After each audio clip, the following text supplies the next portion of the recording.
What's going on, everybody? John and Will, Law of Polaris. Thank you all for tuning in. Let's skip the preambles. Let's get right into it.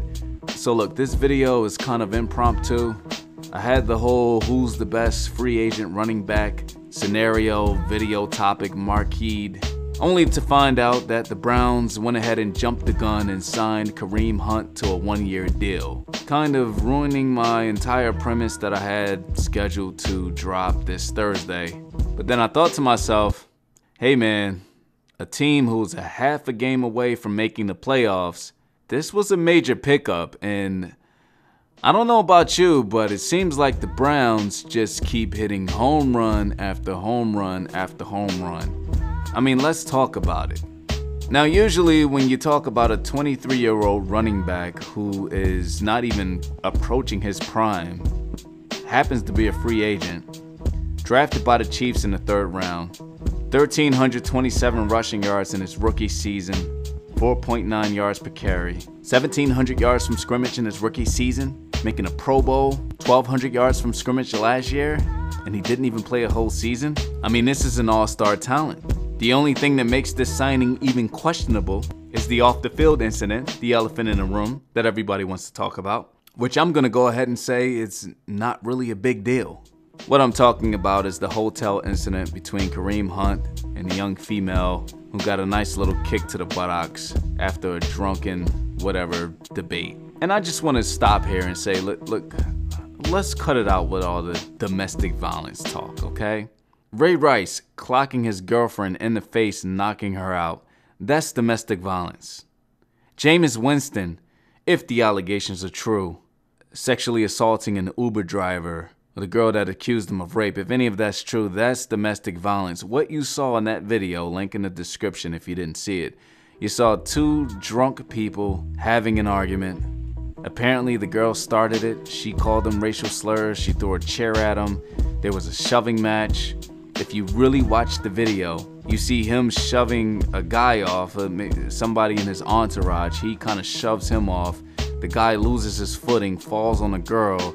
She kind of tumbles over, and he walks over to her and gives her a little, man, get out of here, right?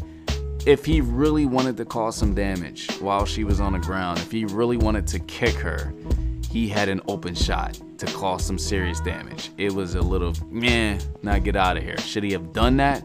No, and honestly, I think if you take that away from the video, you don't have a story. I'm saying you don't have a story regardless, because it really wasn't that big of a deal. It wasn't domestic violence. It was two drunk people getting into an argument and him giving her a little, get out of here. She didn't have a mark on her when she sat and talked to the police. There was nothing wrong with her, and according to several witnesses, she started it.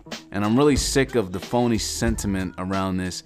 I forget which game it was. I think it was a Monday night game when this all came out, where the two announcers literally stopped calling the game and did a 20-minute segment about why domestic violence is wrong. I mean, you guys remember this? I mean, it was ridiculous. Obviously, it was scripted. You could tell the networks put them up to it.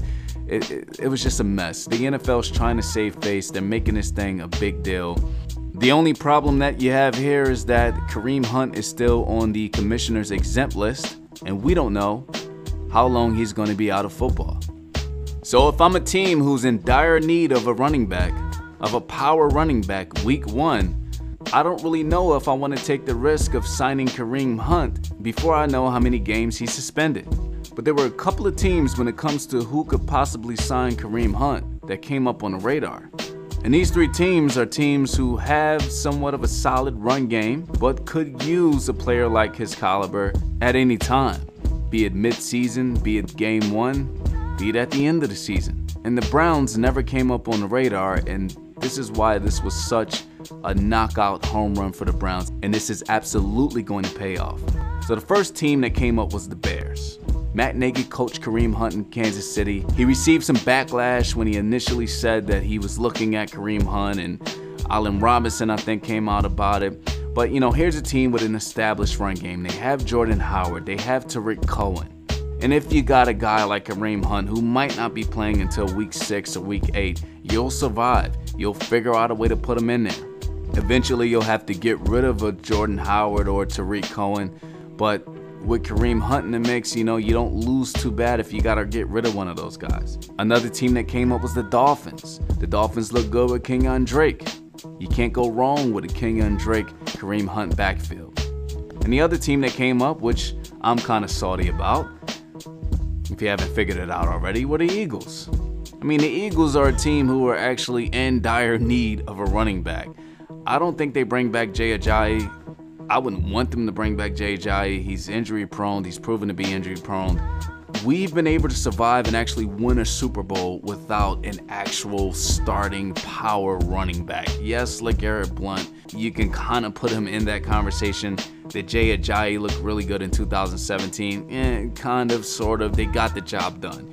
Even this year, Clement, Josh Adams, Smallwood, they got the job done. And if you bring in a guy like Kareem Hunt, and you don't know if he's going to play for the first 6 weeks, first 8 weeks, you'll survive with Josh Adams and Corey Clement or whoever else you got back there, only for Kareem Hunt to come in and take it away for half of the season. I was really hoping the Eagles bought in Kareem Hunt, and this is why I think this was such a knockout signing for the Browns. First of all, you got him for 1 year.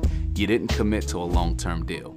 If you sign him, he goes out there and he's a knucklehead again, because it wasn't just the incident with the young lady. If he has another incident this offseason, or even during the season where he just can't keep his feet off of people, look, you only signed him to a 1-year deal. You let the guy go.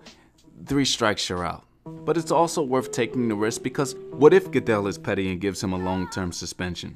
Well, guess who they got back there? You got Nick Chubb. You got Duke Johnson.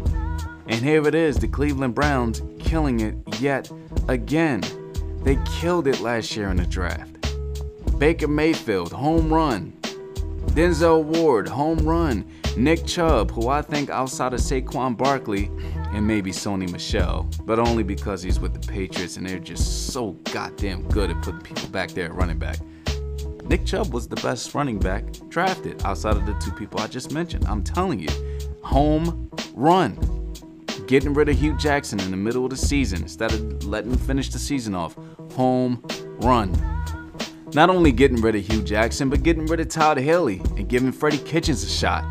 He takes away the toxicity that Hugh Jackson and Todd Haley had, and he literally turns this young guy, Baker Mayfield, around to the point where they were a half game away of making the playoffs. And guess what? Promoting him, and not Greg Williams. You can't trust Greg Williams. He's a lunatic. Promoting Freddie Kitchens as head coach was another home run.